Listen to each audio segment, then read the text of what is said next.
Hello friends, कैसे हो आप? मुझे आशा है आप बहुत ही अच्छे होंगे। हमने पिछले वीडियो में जियोलॉजिकल साइकिल के बारे में पढ़ लिया था। इस वीडियो में हम पढ़ेंगे वेदरिंग के बारे में। ठीक है, वेदरिंग कितने प्रकार की होती है और सबसे पहले फिजिकल वेदरिंग को शुरू करेंगे। ठीक है ना। तो जो वेदरिंग होती है, जो रॉक होता है, उसकी वेदरिंग मुख्य रूप से दो प्रकार से होती है। पहला फिजिकल वेदरिंग और दूसरा केमिकल वेदरिंग। ठीक है, तो इस वीडियो में हम फिजिकल वेदरिंग के बारे में पढ़ेंगे कि चट्टानें जो है कैसे कैसे टूटती हैं। ठीक है ना। तो फिजिकल वेदरिंग को जो है शुरू करते हैं। तो देखिए, उसको शुरू करने से पहले दो टर्म है, उनको समझ लेते हैं।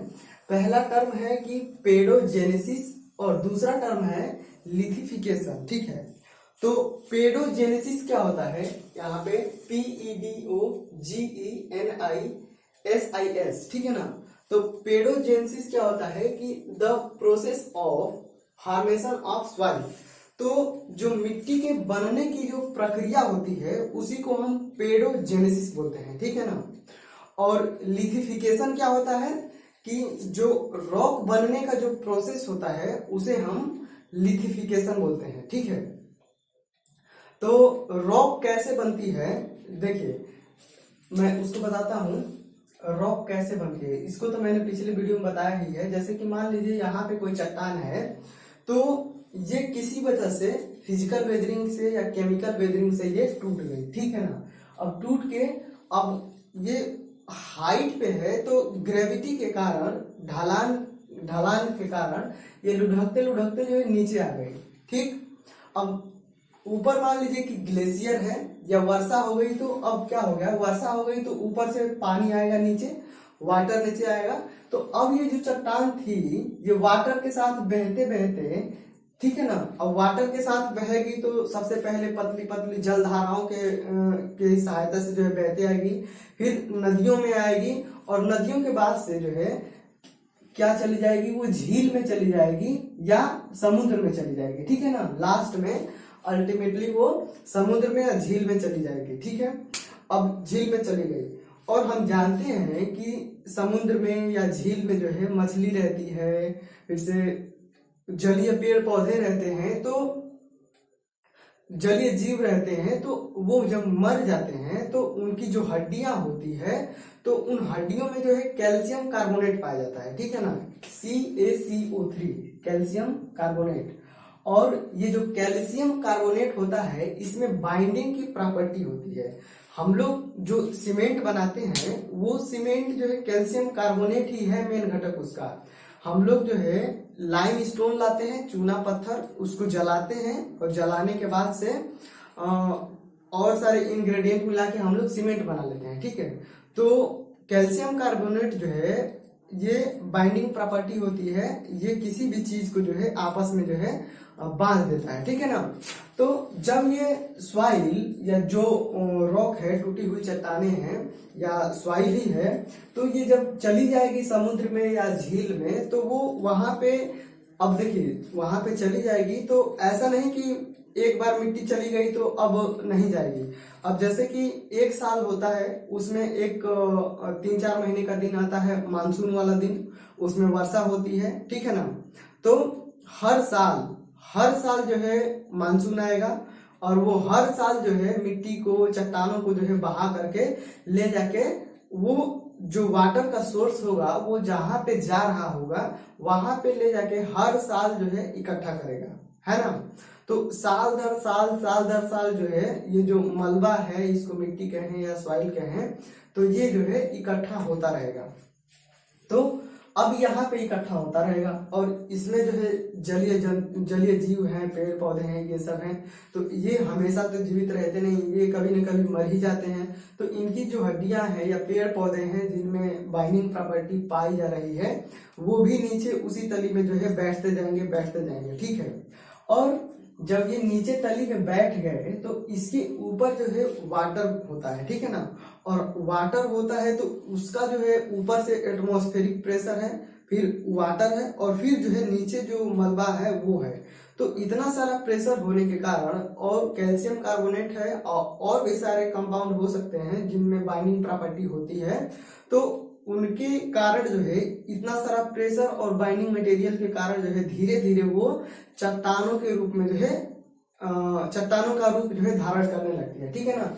तो आप जब देखोगे तो नीचे से जो है हार्ड चट्टान बनती जाएगी और ऊपर जो है मलबा रहेगा, समझ रहे हो, क्योंकि साल दर साल जो है मलबा आ रहा है।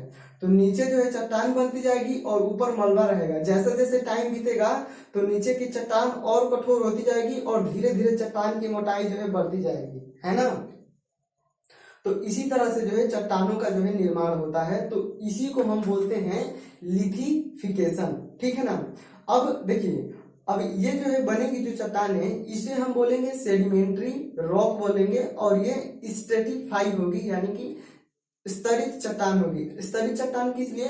क्योंकि हर साल एक लेयर बन रहा है, हर साल एक लेयर बन रहा है, तो ये परतों के रूप में बनेगा। तो इसीलिए हम इसे स्ट्रेटिफाई रॉक बोलते हैं या सेडिमेंट्री रॉक बोलते हैं। इसी को हम लोग सेकेंडरी रॉक बोलते हैं, क्योंकि ये जो सबसे पहले जो रॉक था वो इग्नियस रॉक था, ठीक है ना। तो उसके विघटन के कारण और फिर दोबारा से ये बनी है, इसीलिए इसे हम सेकेंडरी रॉक भी बोलते हैं। इसको मैंने बिल्डिंग मटेरियल में अच्छे से बताया है। आप रॉक के बारे में अधिक पढ़ना चाहते हैं या बिल्डिंग मटेरियल पूरा पढ़ना चाहते हैं तो आप उस प्लेलिस्ट में देख लीजिएगा। तो यहाँ पे मैंने पेडोजेनेसिस बता दिया और यहाँ पे मैंने लिथिफिकेशन बता दिया। अब आते हैं, देखिए, टाइप ऑफ वेदरिंग के बारे में। तो मैंने बताया दो प्रकार की वेदरिंग को हम लोग पढ़ेंगे, पहला फिजिकल वेदरिंग और दूसरा जो है केमिकल वेदरिंग। तो अभी हम फिजिकल वेदरिंग को शुरू कर रहे हैं।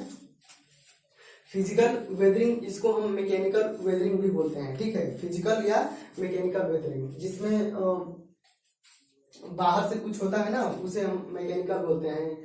तो देखिए क्या होता है इसमें, इस वेदरिंग में डिकम्पोज्ड पार्टिकल के शेप तथा साइज में परिवर्तन होता है, परंतु इसके केमिकल कंपोजिशन में कोई परिवर्तन नहीं होता है। तो फिजिकल वेदरिंग में जो चट्टानें टूटेंगी तो उसमें उनके शेप और साइज में चेंजिंग होगा, ठीक है। साइज में मतलब कि देखिए, शेप और साइज दो चीजें हैं, और आप कभी कभी जो है डिफरेंस इसमें नहीं समझ पाते हैं, जैसे लगता है कि दोनों एक ही है, ठीक है ना। तो शेप का मतलब हो गया कि वो वर्गाकार है कि त्रिभुजाकार है कि पंचभुजाकार है कि हेक्सागोनल है कि ऑक्टागोनल है, ठीक है, समझ पा रहे हो ना आप। तो ये हो गया, ठीक है ना। और साइज का मतलब कि वो छोटा है कि बड़ा है कि और बड़ा है, तो ये हो गया साइज, ठीक है। तो जब फिजिकल वेदरिंग होगा तो इसके शेप और साइज में चेंज होगा, लेकिन इसके केमिकल कंपोजिशन में चेंज नहीं होगा। जैसे कि मान लीजिए ये कैल्शियम कार्बोनेट है, तो जो बड़ी चट्टान थी जहां से वो टूटा तो वो कैल्शियम कार्बोनेट की थी, तो अब ये टूटा है तो ये भी कैल्शियम कार्बोनेट ही रहेगा, ये दूसरा कुछ नहीं हो जाएगा, ठीक है। और अगर केमिकल वेदरिंग होगा तो वहां पे वो कैल्शियम कार्बोनेट से टूटा है तो उसका कंपोजिशन कुछ और हो गया रहेगा, वो कुछ दूसरा चेंज हो जाएगा, ठीक है ना। तो इसमें जो है डिकम्पोज जो पार्टिकल होते हैं उनके शेप और साइज में जो है परिवर्तन होता है, परंतु केमिकल कंपोजिशन में जो है कोई परिवर्तन नहीं होता है, अर्थात इसमें वही कंपोजिशन होता है जो पेरेंट रॉक में होता है।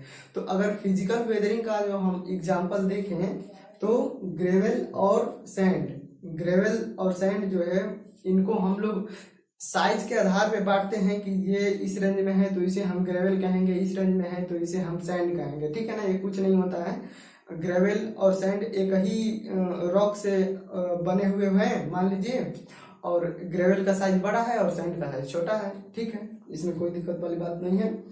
तो ग्रेवल और सैंड ये सबको हम आगे पढ़ेंगे, बहुत अच्छे से पढ़ेंगे, कोई दिक्कत नहीं होगा, ठीक है। तो अब फिजिकल वेदरिंग के जो है एजेंट क्या है, फिजिकल वेदरिंग होता कैसे है, अपने आप तो हो नहीं जाएगा, ठीक है ना।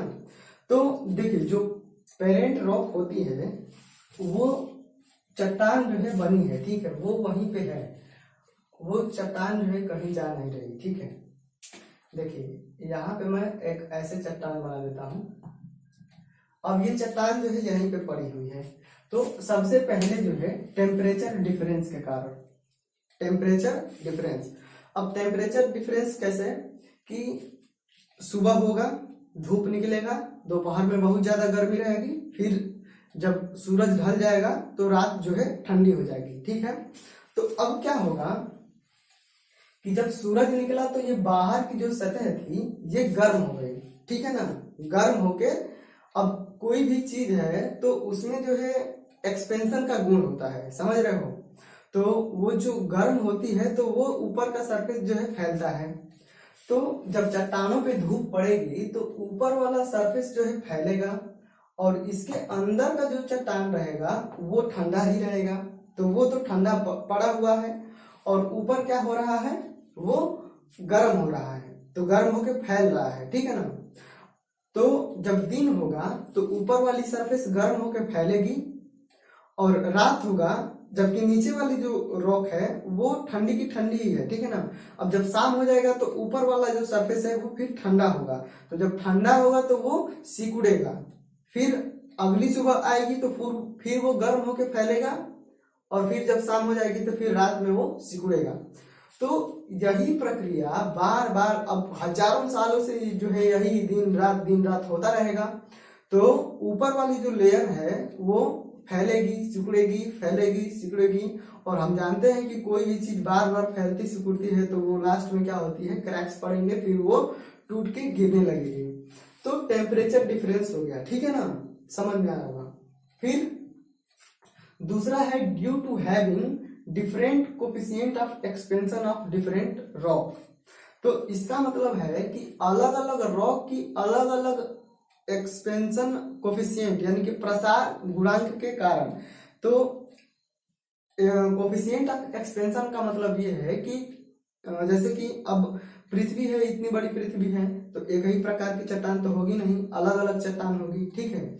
या ये जो रॉक है इसमें एक ही प्रकार के मटेरियल तो होंगे नहीं, इसमें हो सकता है कैल्शियम कार्बोनेट होगा, मैग्नीशियम कार्बोनेट होगा, ठीक है, बेसाल्ट होगा, प्यूमाइस होगा, ग्रेनाइट होगा, ये बहुत सारे इसमें चट्टान होंगे, तो उनका अलग अलग जो है केमिकल कंपोजिशन होगा, ठीक। अब कोफिशिएंट ऑफ एक्सपेंशन होता है कि आप जैसे कि मैं एग्जांपल के तौर पे लूं तो जैसे मान लीजिए लोहा है, तांबा है, पीतल है, तो इनको आप जब 1 डिग्री सेंटीग्रेड गर्म करोगे तो जो लोहा है आयरन वो उसकी लंबाई जो है बढ़ेगी, कुछ बढ़ेगी, ठीक है ना। अब तांबा को गर्म करोगे 1 डिग्री सेंटीग्रेड तो उसकी भी लंबाई बढ़ेगी, पीतल को गर्म करोगे तो उसकी भी लंबाई बढ़ेगी। लेकिन ये इन तीनों जो मटेरियल हैं इनकी लंबाई जो है सेम नहीं होगी, ठीक है ना। क्यों नहीं सेम होगी, क्योंकि इनका जो है कोफिशिएंट ऑफ एक्सपेंशन प्रसार गुणांक जो है अलग अलग होगा, तो इनकी लंबाई में वृद्धि भी अलग अलग होगी, ठीक है। तो इसी तरीके से जो रॉक है वो डिफरेंट डिफरेंट जो है केमिकल कंपोजिशन से बनी होगी, ठीक है ना। तो डिफरेंट कंपोजिशन से बनी होगी, इसमें अलग अलग प्रकार के मटेरियल होंगे। तो जब दिन में गर्मी पड़ेगी, जब सूरज निकलेगा और ऊपर की सतह जब गर्म होगी, तो अब मैं नीचे नहीं जा रहा हूँ, ऊपर ही देखिए। अब ऊपर जो है कई प्रकार के इसमें जो है एलिमेंट हैं, ठीक है, तो उनका कोफिशिएंट ऑफ एक्सपेंशन भी अलग अलग है, ठीक है ना। तो किसी का ज्यादा होगा, किसी का कम होगा, समझ रहे हो। तो जिसका ज्यादा होगा वो ज्यादा फैल जाएगा और जिसका कम होगा वो कम फैलेगा, सरफेस पे ही, अंदर नहीं, सरफेस पे ही। किसी का ज्यादा होगा तो वो ज्यादा फैलेगा और किसी का कम होगा तो वो कम फैलेगा। तो ये अलग अलग कोफिशिएंट ऑफ एक्सपेंशन यानी कि प्रसार गुणांक के कारण भी जो है वेदरिंग होगा, ठीक है ना। क्या था यार, तो ये चीज हो गया ये। तो ये दोनों चीजें जो है समझ में आ गई होगी। अब जो है अगला देखते हैं, ड्यू टू वेजिंग एक्शन। तो वेजिंग क्या होता है, देखिए वेज का मतलब होता है पच्चर। हिंदी में हम लोग भोजपुरी में या गांव में जब हम देखते हैं तो वेज का मतलब होता है पच्चर। जैसे कि कोई भी चीज, जैसे कि गांव में जो है लकड़ी हम लोग फाड़ते हैं तो क्या करते हैं, उसमें जो लकड़ी का छोटा सा टुकड़ा होता है उसको उसी में डाल देते हैं तो वो जाके फंस जाता है और वो ऐसे जो है फैला रहता है। फिर ऊपर टांगी से मार के हम उसको फाड़ के फैला देते हैं, फिर उसमें जो है पच्चर घुसेड़ देते हैं। तो ऐसे हम फाड़ते हैं। तो वेजिंग का मतलब होता है पच्चर। तो अब क्या होगा कि जब बारिश होगी, अब चट्टान तो प्लेन तो है नहीं, या स्लोप तो है नहीं कि सारा पानी जो है नीचे आ जाएगा। अब जब बारिश होगी चट्टानों में तो पानी जो है उनके गड्ढों में ऊबड़ खाबड़ रहता ही है, उसमें भर जाएगा, ठीक है, और वाटर भर गया। अब जब ठंडी का मौसम आएगा या पहाड़ों पे तापमान तो वैसे ही ठंडा रहता है, तो अब वो जो वाटर था वो वाटर जो है बर्फ में जम जाएगा, समझ रहे हो।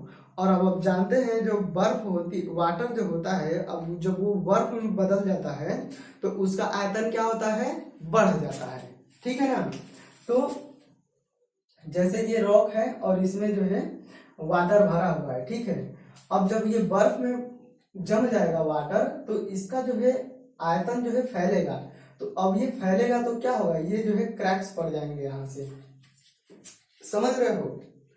तो वाटर जो है चट्टानों में प्रवेश कर जाता है और जब वो बर्फ में बदलता है तो उसका आयतन बढ़ने के कारण जो है वो फैल जाता है, और फैलने के कारण जो है चट्टानों में जो है क्रैक्स पड़ जाते हैं, और क्रैक्स पड़ गया तो अब समझ लो कि टूटने में जल्दी क्या है, वो जल्दी ही टूट जाएगा, ठीक। तो इसी को हम लोग वेजिंग एक्शन बोलते हैं, ठीक है ना। Ice which form by freezing percolated water in voids of rock.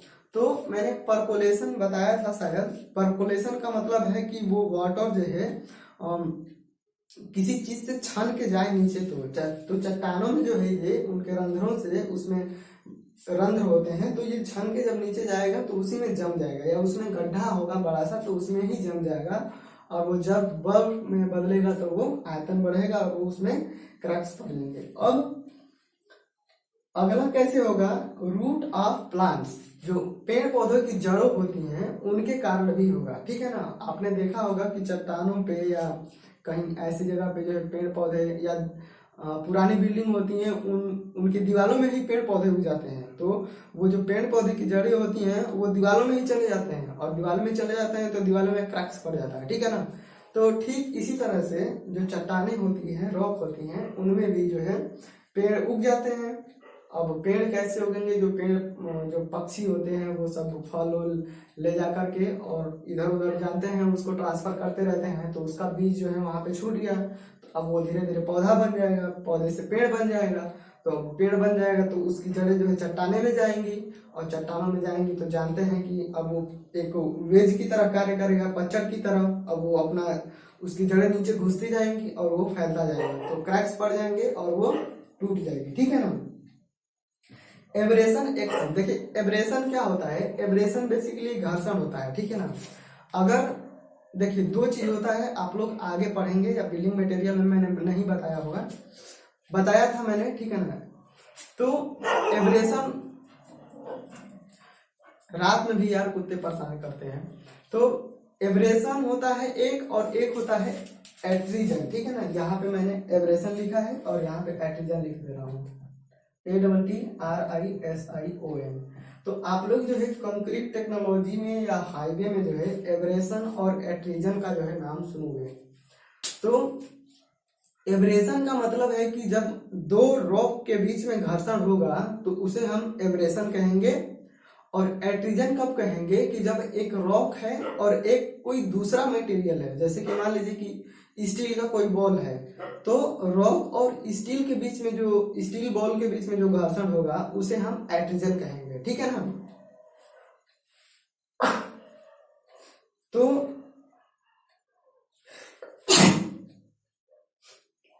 Sorry, तो एब्रेशन और एट्रीजन, तो जब रॉक के बीच में जब घर्षण होगा तो जाहिर सी बात है कि फ्रिक्शन होगा, तो वो क्या हो जाएगा, टूट जाएगा।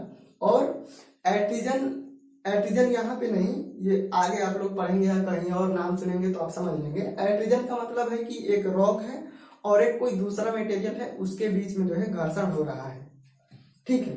तो ये जो है फिजिकल वेदरिंग के एजेंट है, इनसे जो है हो सकता है। और कैसे हो सकता है, और ऐसे हो सकता है कि जैसे पहाड़ है, वहां पे जो है हम लोग आदमी चले जा रहे हैं, तो वो आदमी जब जाएगा या लड़के जाएंगे, बच्चे जाएंगे, तो कुछ ना कुछ खुराफात जरूर करेंगे।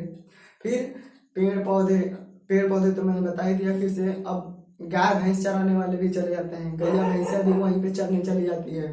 फिर पक्षी होते हैं, जानवर होते हैं, तो इन सबके पैरों से जो है लग करके और उससे भी जो है फिजिकल वेदरिंग होता रहता है। तो मुझे आशा है समझ में आया होगा। अब हमने जो है फिजिकल वेदरिंग जो है इसमें पढ़ लिया। अब अगले वीडियो में हम लोग केमिकल वेदरिंग के बारे में पढ़ेंगे।